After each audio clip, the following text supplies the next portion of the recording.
Olá a todos, sejam muito bem-vindos a mais um vídeo aqui do canal Energia Automação. Hoje mostrarei para vocês um pouco sobre as malhas náuticas, tá?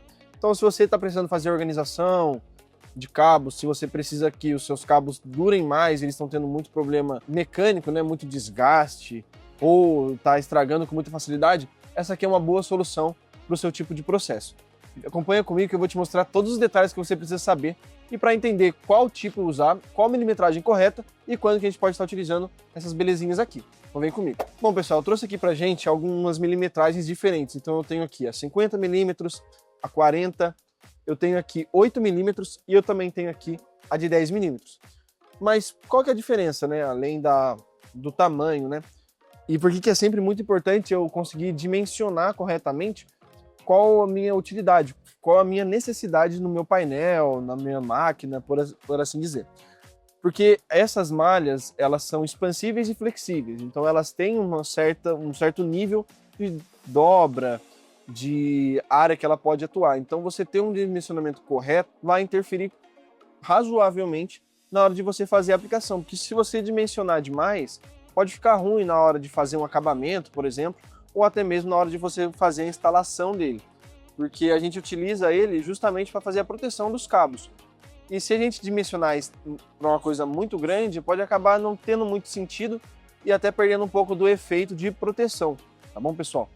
Então é sempre muito importante a gente saber exatamente qual a nossa milimetragem correta que a gente precisa para o nosso painel, para o nosso equipamento, e poder estar comprando com mais certeza, para não ter nenhum tipo de mau uso ou, quem sabe, até interferência no processo da nossa máquina. Pessoal, mas de onde surgiu a malha náutica?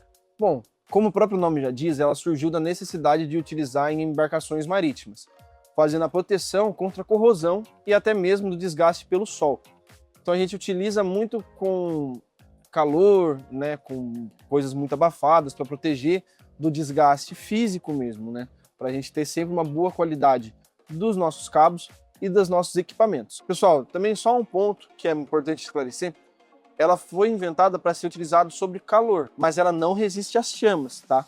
Chamas, ela é um material feito de plástico, ela vai derreter, pode causar um mau funcionamento, mas ela resiste até uma certa temperatura. E aí, tendo essa ideia, né, de utilizar embarcações para evitar ali o desgaste pelo sol, pelo movimento constante, foi introduzido também na área de elétrica. Então a gente também está utilizando agora para fazer acabamento de painéis de alta tensão, para a gente estar podendo fazer uma finalização mais correta e mais segura, para justamente ter uma longevidade maior dos nossos equipamentos em conta de fiação, de conexão.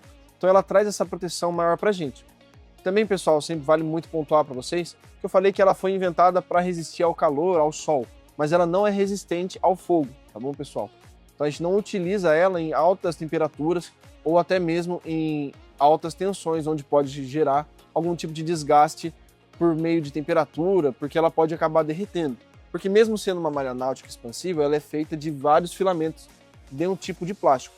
Então é muito perigoso e é muito importante vocês estarem cientes disso, para que não seja utilizado em ambientes de altas temperaturas. Bom, pessoal, eu tirei um pedacinho aqui da malha náutica para explicar para vocês na prática como que funciona, só que ela é extremamente simples, né?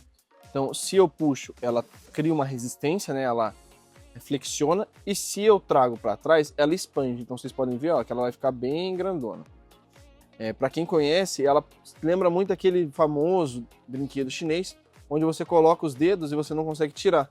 Tem o mesmo tipo de funcionalidade, você coloca os cabos, na hora que você flexionar, ele vai dar a tração necessária e vai proteger os cabos, evitando que eles fiquem, como dizem, né, dançando dentro do painel, dentro da canaleta, por exemplo. Então ele traz mais confiança, mais segurança e até mesmo mais organização para os nossos painéis e máquinas elétricas. Bom, pessoal, como vocês podem observar aqui, essa pequena abertura que eu fiz para demonstrar para vocês já gerou aqui um desfiamento bem complicado, né? Porque eu praticamente perdi boa parte da minha malha náutica, né?